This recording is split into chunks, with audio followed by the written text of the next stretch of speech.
A millionaire found a beggar woman trembling on the street and took her home for one night.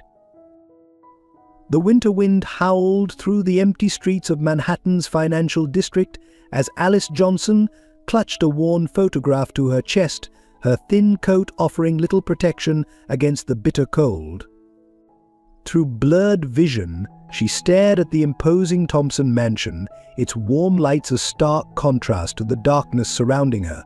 3 weeks living on the streets had taught her to become invisible, but tonight, something drew her to this particular doorstep.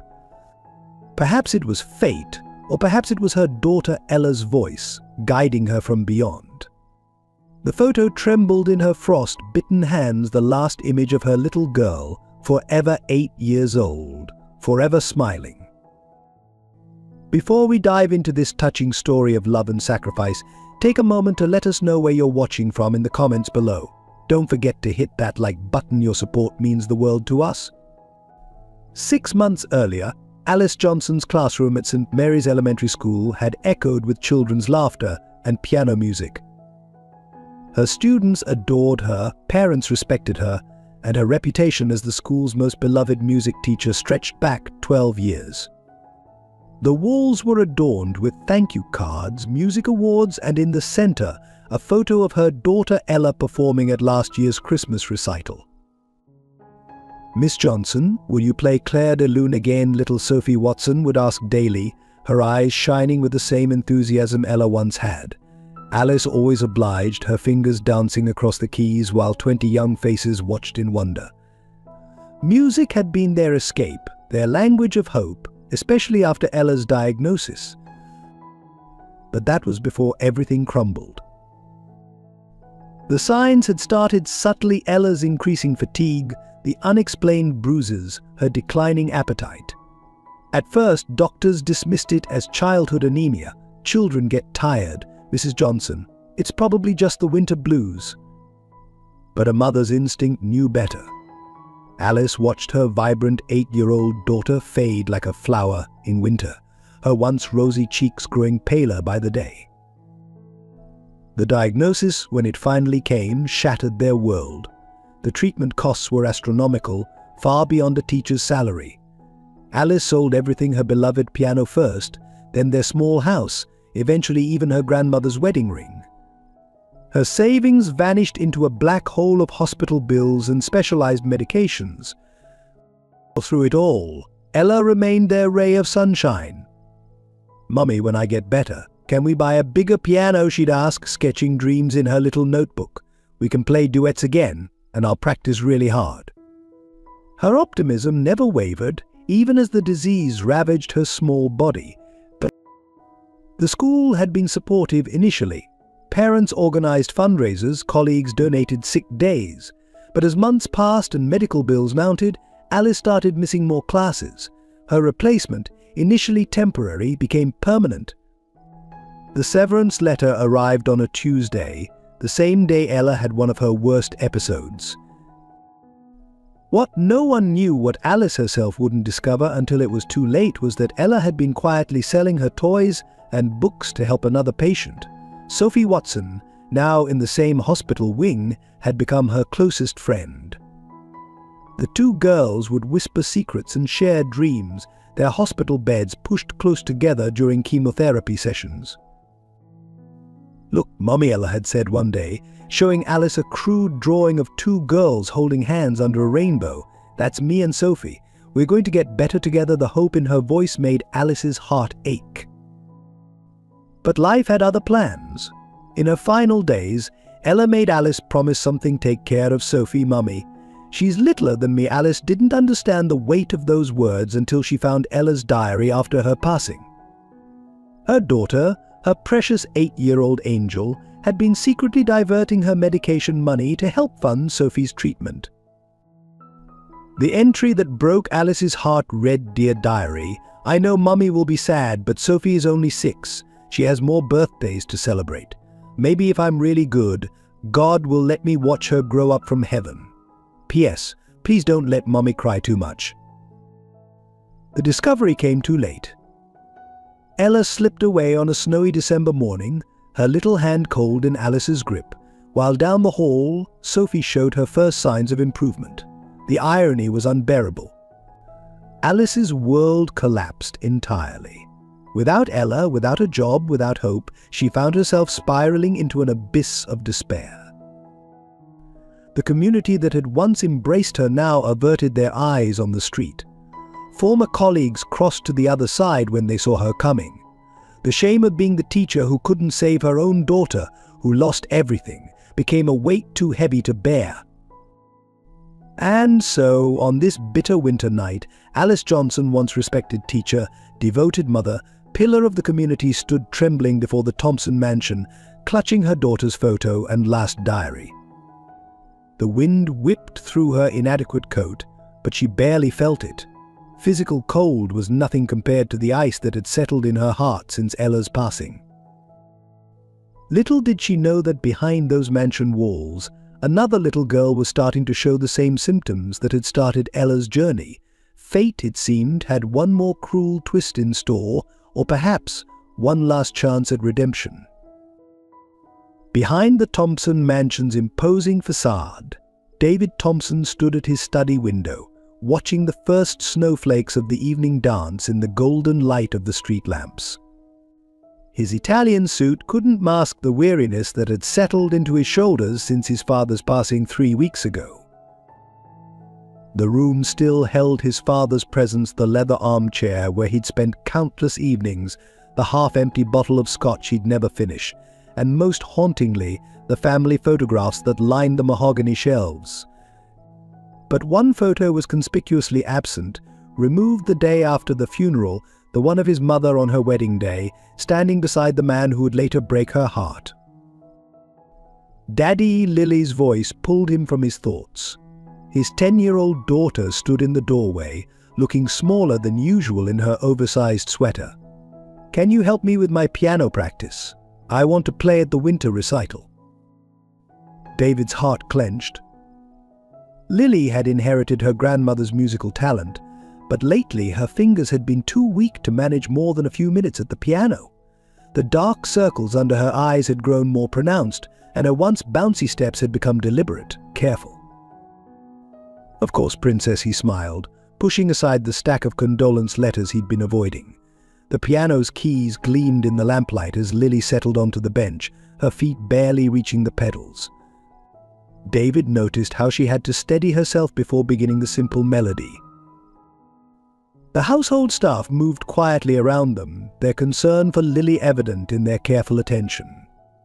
Mrs. Harrison, the housekeeper who'd served the family for 30 years, lingered longer than necessary while dusting nearby, her eyes watching Lily with grandmother-like worry. David's world had always been one of privileged board meetings, charity galas, business empires to manage, but none of that mattered now. His daughter's increasing fatigue, the bruises that appeared without explanation, the way she'd paused to catch her breath after climbing the mansion's grand staircase, these had become his only concerns. The doctors had been frustratingly vague. "We're running more tests, Mr. Thompson," they'd say, their voices carefully neutral. Children sometimes go through phases, but David had seen that look before in the eyes of doctors who'd treated his mother years ago. His father's last words haunted him: "Take care of Lily." "Don't make the same mistakes I did at the time." David had attributed it to the ramblings of a dying man. Now, watching Lily's fingers tremble over the piano keys, he wondered what his father had known. The Thompson fortune, built over generations, seemed meaningless in the face of his daughter's mysterious illness. He'd already consulted specialists across the country, each one more expensive than the last. Money opened doors, but it couldn't buy answers. Daddy Lily's voice quivered. "I don't feel very well." Her small frame swayed on the piano bench, and David caught her just as her eyes rolled back. Mrs. Harrison rushed forward with a glass of water, her hands shaking as she helped Lily sip slowly. These episodes were becoming more frequent. The staff had been instructed never to leave Lily alone, but their vigilance couldn't prevent the inevitable decline David saw happening before his eyes. His daughter was slipping away just as his mother had, just as his father had, leaving him alone in this massive house filled with memories and regrets. The recent board meeting at Thompson Enterprises had been particularly difficult. His father's death had left him as CEO, but all he could think about during budget discussions was Lily's latest medical report. The other board members' concerned glances didn't escape his notice. They wondered if he was fit to lead while dealing with a sick child. That evening, as snow began to blanket the city, David sat beside Lily's bed, watching her fitful sleep. A photo album lay open on his lap, pictures of happier times when his daughter's smile lit up every room she entered. One particular photo caught his eye: Lily at last year's Christmas party, playing a duet with her grandmother shortly before she passed. The mansion's security system beeped softly, alerting him to movement at the front gate. Through the window, he could make out a figure huddled against the iron bars, probably another desperate soul seeking shelter from the storm. Usually he'd have security handle it, but something about the woman's solitary figure struck him. Perhaps it was the way she clutched what looked like a photograph to her chest, or perhaps it was simply that on this night, of all nights, he understood what it meant to feel utterly alone. Little did he know that this seemingly routine security alert would change everything, not just for him and Lily, but for the mysterious woman standing in the snow, holding a piece of her own broken past. Manhattan's financial district stood silent under the thickening snow, its towering skyscrapers casting long shadows across the empty streets. The contrast between wealth and poverty had never been more stark: gleaming corporate facades, warmly lit offices, while homeless figures huddled in doorways, seeking shelter from the bitter December wind. Among these steel and glass giants, the Thompson mansion remained a testament to old money, its Victorian architecture a proud reminder of a bygone era. The property's iron gates and carefully maintained gardens set it apart from the modern buildings surrounding it, much like its occupants stood apart from the city's nouveau riche. At Mount Sinai Hospital, 20 blocks away, Dr. Robert Carter finished his evening rounds in the pediatric wing. His feet carried him automatically to room 408, where Sophie Watson slept peacefully, her recovery nothing short of miraculous given her prognosis 6 months ago. The empty bed beside her remained untouched, still bearing the small rainbow sticker Ella Johnson had placed there during her final days. The hospital hallways told their own story of social disparity. Private suites with plush furnishings and city views housed the children of Manhattan's elite, while shared wards crowded with multiple beds served those less fortunate. Dr. Carter had watched too many families bankrupted by medical bills, too many parents forced to choose between treatment and survival. The nurses' station buzzed with quiet activity as the night shift began. They spoke in hushed tones about the former music teacher they'd sometimes spot sleeping in the hospital's chapel, the one whose daughter had touched everyone's hearts before passing away. Some left coffee or sandwiches where they knew she'd find them, small gestures of kindness in a world that had shown her little mercy. Outside, the city's homeless population sought refuge from the strengthening storm. The lucky ones found space in overcrowded shelters, while others, like Alice, wandered the streets. The privileged residents of the financial district hurried past in their warm cars, windows rolled up against the sight of such desperate poverty. The weather forecast warned of the worst winter storm in decades approaching the city. Emergency shelters were already at capacity, their resources stretched thin. Social workers made their rounds, trying to convince the homeless to come inside, knowing there weren't enough beds for everyone. In her private office at the hospital, Dr. Sarah Chen reviewed Lily Thompson's latest test results, her brow furrowed in concern. The symptoms matched a case she'd seen 6 months ago, a case that still haunted her. She reached for her phone to call Dr. Carter, then hesitated. Some connections were too painful to acknowledge. The Thompson mansion's security cameras captured Alice's approach from multiple angles, a solitary figure in the gathering storm, her path leaving shallow footprints in the fresh snow. The guard at the gate watched her through narrowed eyes, his finger hovering over the panic button, ready to summon police at the first sign of trouble. Inside the mansion's warm kitchen, Mrs. Harrison prepared Lily's favorite chicken soup, adding extra vegetables for strength. The staff moved with quiet efficiency, their actions choreographed by years of service to the Thompson family. Yet there was a tension in the air, an unspoken worry about the little girl who no longer ran laughing through the halls. The city's social divide was never more evident than in the treatment of its sick children. While Lily Thompson had access to the finest medical care money could buy, the hospital's charity wards were filled with equally ill children whose parents couldn't afford specialized treatment. Dr. Carter had seen this disparity claim too many young lives, including Ella Johnson's. As night fell, the storm intensified. The wind howled through the financial district's concrete canyons, driving the snow horizontally past lit office windows, where late working executives remained oblivious to the drama unfolding below. The temperature continued to drop, transforming Manhattan into a treacherous landscape of ice and shadow. The Thompson mansion stood like a beacon in the gathering darkness, its warm lights promising shelter from the storm. Inside, David sat beside his sleeping daughter, unaware that fate had positioned all the players for its next act.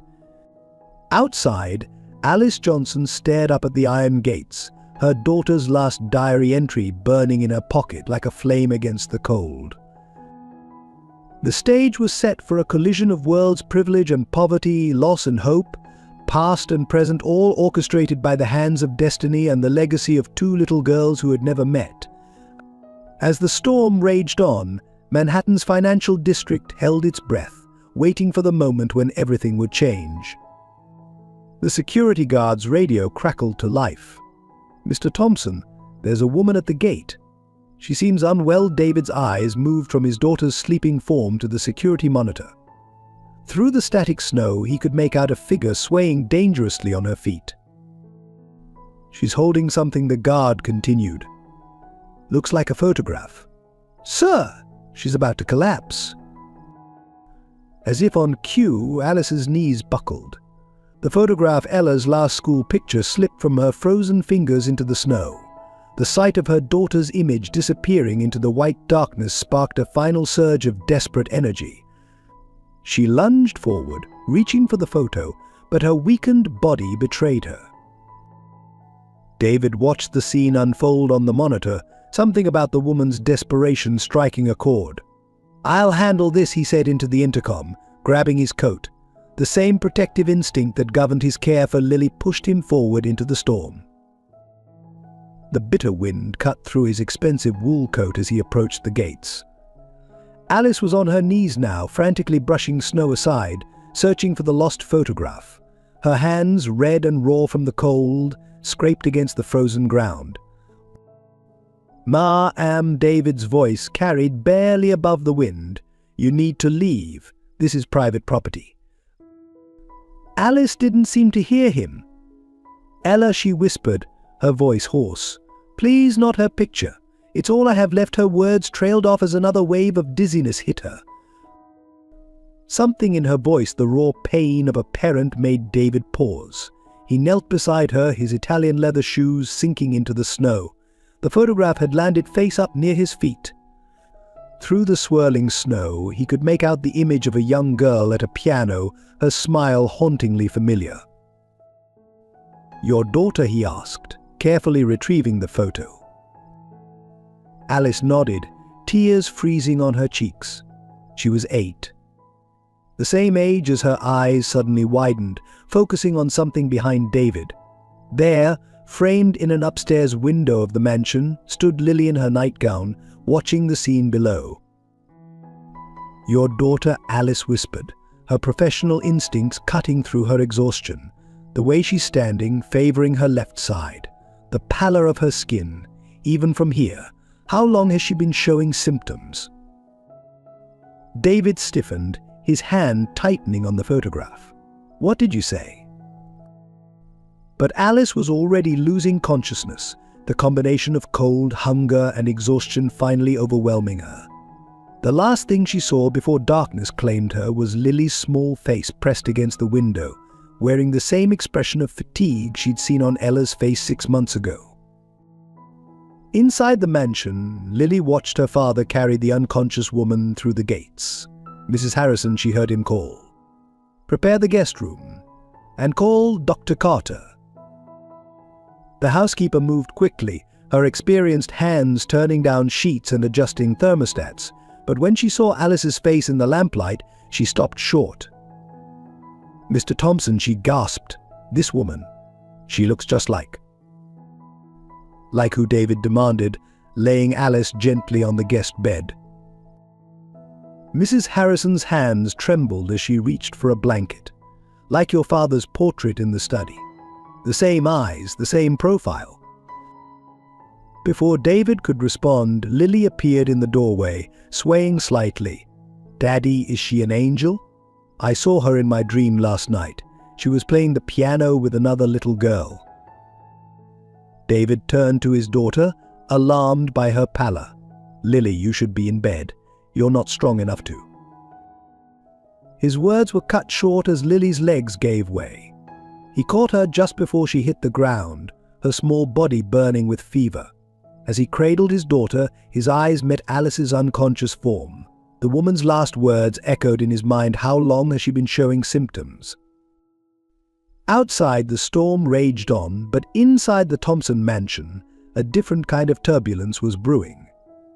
On the bedside table, Ella's photograph sat in a pool of melting snow, her frozen smile watching over the scene, a silent witness to the moment when two broken worlds began to collide. Dr. Carter's car would arrive in 20 minutes, but by then the lives of everyone in that room would be irreversibly entwined. The night's events had set in motion a chain of revelations that would shake the Thompson family to its core, all sparked by a lost photograph and a mother's desperate search for warmth in the winter storm. When Dr. Carter arrived at the Thompson mansion, his confident stride faltered at the sight of Alice Johnson unconscious in the guest room. 6 months ago, he'd watched this same woman hold her daughter's hand through endless nights of treatment, her quiet strength a testament to maternal love. You know her? David asked, noting the doctor's reaction. Yes, Dr. Carter replied softly. She's Ella Johnson's mother. One of the most challenging cases He stopped abruptly, his attention drawn to Lily, who lay feverish in the adjacent room. The similarities in symptoms were impossible to ignore. As Dr. Carter examined Lily, Alice stirred. Her first conscious thought was of the piano music drifting through the walls, a halting, hesitant rendition of Clair de Lune, the same piece Ella had struggled with during her final weeks. Through her fading fever, Alice recognized the familiar pattern, the irregular pauses between notes, the slight tremor in the left-hand passages. Her teacher's ear caught what others might miss, fatigue masquerading as musical hesitation. The girl playing Alice whispered, her voice raw. How often does she need to rest between pieces? David, who had been watching from the doorway, stiffened. How did you? Does she bruise easily? Alice continued, pushing herself up. Complain of joint pain? Loss of appetite?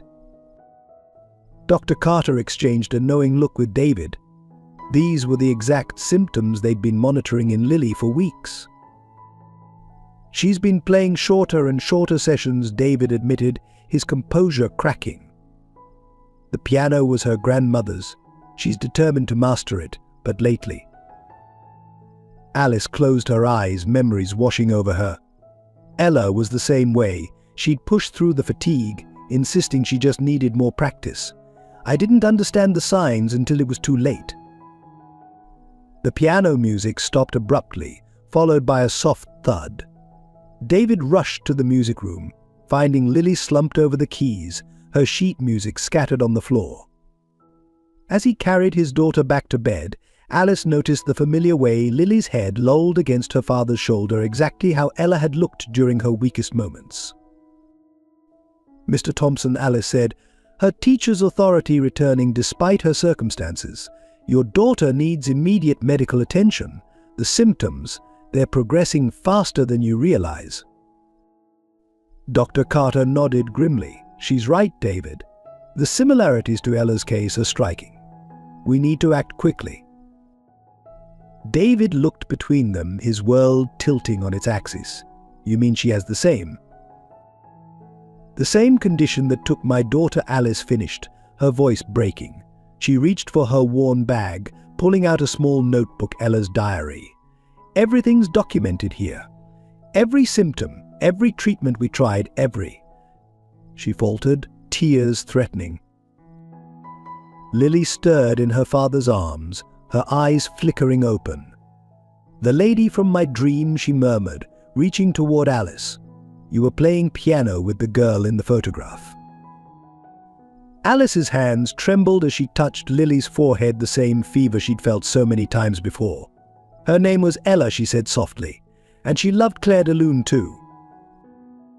Dr. Carter watched the interaction with growing interest. Something about the way Alice and Lily connected sparked a medical intuition he'd learned never to ignore. The physical similarities between Alice and the Thompson family portraits hadn't escaped his notice either. "David," the doctor said carefully, "there might be more to these similarities than coincidence. The condition we're dealing with. It often runs in families." David's eyes darted to the photograph still sitting on the bedside table, Ella at her piano recital, her smile, so like Lily's, her features an echo of the portraits in his father's study. Mrs. Harrison appeared in the doorway, clutching an old envelope she'd discovered while preparing the guest room. "Mr. Thompson," she said hesitantly, "I found this among your father's things. It's addressed to Miss Evelyn Clark." The name sent a shock through Alice. "Evelyn Clark was my mother's name," she whispered. "She worked here decades ago." The pieces were beginning to align, but there was no time to process the implications. Lily's condition was deteriorating rapidly, her breathing becoming more labored with each passing minute. "We need to get her to the hospital," Dr. Carter insisted. "Whatever connections we're discovering here can wait. Right now, Lily needs immediate care." As David prepared to move his daughter, Alice stood shakily. "I'm coming with you," she said with quiet determination. "I watched this disease take my Ella. I won't let it take another child, not when I know what to expect, what to watch for." The storm outside had intensified, but within the Thompson mansion, a different kind of turbulence was brewing. As they prepared to leave for the hospital, no one noticed the old portrait that had fallen from its hook, revealing a hidden safe behind it, a safe containing documents that would soon unravel decades of carefully guarded family secrets. The emergency room at Mount Sinai Hospital buzzed with controlled chaos as Lily Thompson was rushed through its doors. Despite her father's name and influence, there was no hiding the urgency in Dr. Carter's voice as he barked orders to his team. "Room 408, he commanded, then caught himself, seeing Alice's face pale at the number. It was Ella's old room, where Sophie Watson now slept peacefully, unaware of the drama unfolding. Alice followed the gurney, her feet automatically tracing the path she'd walked hundreds of times before. The rhythmic beeping of monitors, the antiseptic smell, the squeaking of rubber-soled shoes, everything triggered memories she'd tried desperately to suppress. Her fevers spiking, a nurse called out, 105 and climbing. David watched helplessly as they transferred Lily onto the hospital bed. His daughter looked impossibly small against the white sheets, her dark hair spread across the pillow like a shadow. The same bed, Alice noticed, where Ella had spent her final days. "Daddy," Lily whispered, her voice barely audible. "Can you ask the spinning lights to stop?" The words sent a chill through Alice. They were exactly what Ella had said before her first major crisis. Without thinking, she moved forward, positioning herself at Lily's left side. "Turn her on her side," she instructed. "Quick, she's about to seize." Seconds later, Lily's small body began convulsing. The medical team sprang into action, but Alice was already there, guiding them with the expertise of terrible experience. "Support her head like this. Count the duration. Watch for cyanosis around her lips." Dr. Carter shot her a grateful look. Her presence, he realized, might be more valuable than any medical textbook. She'd lived this nightmare before, memorized every detail, every warning sign. The seizure lasted 3 minutes, an eternity for David, who stood frozen by the door. When it finally subsided,